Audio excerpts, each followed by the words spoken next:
turn the music down.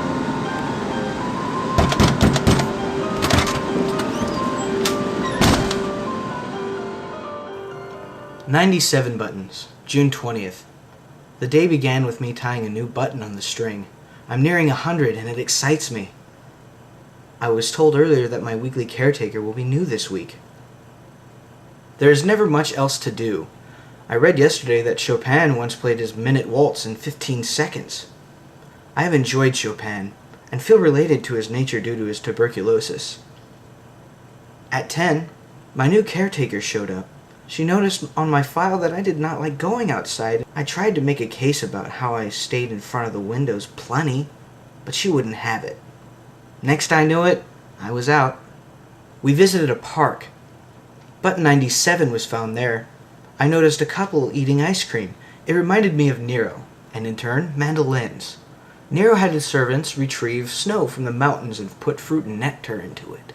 Send the men to the hills. They will bring back snow and whatever else they find. We will make ice cream. I told her we should have some ice cream. I finished asking her if she enjoyed chess.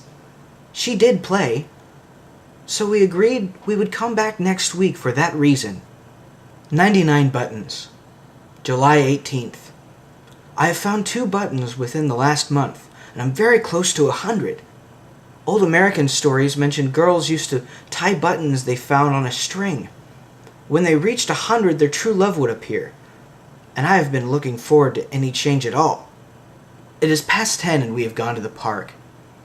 This is the 17th time I have beaten her, but she never seems to mind. She said she was looking through my file again and was interested in my piano playing. She wants to hear what I recorded 3 years ago on my old album.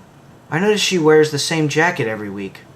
I think she must like the jacket, because it is rather warm outside, and yet she refuses to ever take it off. I believe I might love her. I asked her to come into the apartment to hear me play. I was not sure what to expect of this, but if I am ever to perform again on stage, I would only want her in the audience. She mentioned that the apartment was rather messy, and has made me realize how little I've picked up without caretakers doing it for me. As she led me to the piano, I mentioned the story about Chopin, who would pay women in the audience to faint whenever he reached the climax of his song, and looked out to the audience for added impressiveness. Once, however, the woman did not faint, and he looked like a fool. She laughed. I enjoyed making her laugh. She said again I should perform, and mentioned she'll come back next week.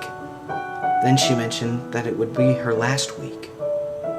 Before I could properly react, she said her bye and left. I'm not sure how to feel. Next week will be the last time I will see her, and I've barely had a chance to process my feelings. I looked at my wheelchair, though, and see that a button came loose from her jacket. Her sleeve button. The one I always see. I called her cell phone and I told her that I would return it to her when she got back. She thanked me. Next week will be the last time I see her, and the only chance to tell her how I feel. 100 buttons, July 25th. I have not tied the last button on the string. It is hers and hers alone, and I simply cannot. I have spent this last week cleaning the apartment in hopes that she won't call it messy again. It is noon. She has not arrived and I feel something is wrong. I have called the company. They have apologized to me and told me that she moved to a new patient. They will issue a new caretaker in a week.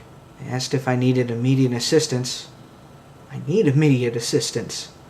I feel defeated. I feel horrible. I said no. I believe I will retire early today. I have already taken my nightly pills, though it is barely evening. Maybe I will try her phone during the week. Tonight, however, is done.